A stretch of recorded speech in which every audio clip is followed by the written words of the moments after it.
Monsieur le Premier ministre, comment vous exprimez toute notre révolte, notre défiance, notre écœurement? En une déclaration, vous venez de renier vos propres engagements et ruiner l'espoir de millions de Françaises et de Français de ne pas subir un départ à la retraite à 64 ans. Alors que le conclave avec les syndicats était au travail, vous venez de fermer la porte à un retour de l'âge de départ à 62 ans et ainsi d'enterrer tout effort démocratique sur cet enjeu décisif pour la qualité de nos vies et en particulier de celles et ceux qui ont les métiers les plus pénibles. Lors de votre déclaration de politique générale, ici même, devant la représentation nationale, vous disiez pourtant que toutes les questions devaient pouvoir être posées, que rien n'était fermé.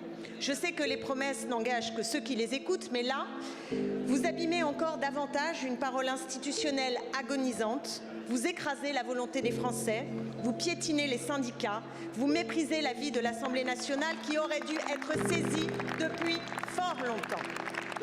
Au fond, la stratégie du choc, aujourd'hui avec votre économie de guerre, a encore frappé.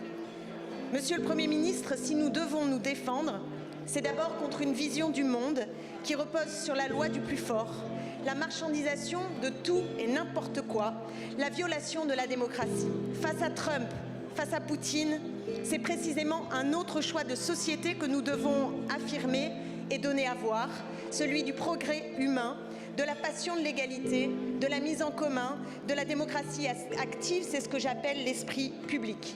C'est aussi la vérité contre les faits alternatifs. Non, il n'y a pas de déficit caché de notre régime de retraite.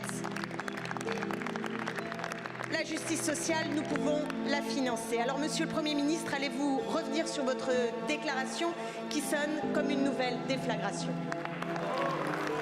Je vous remercie.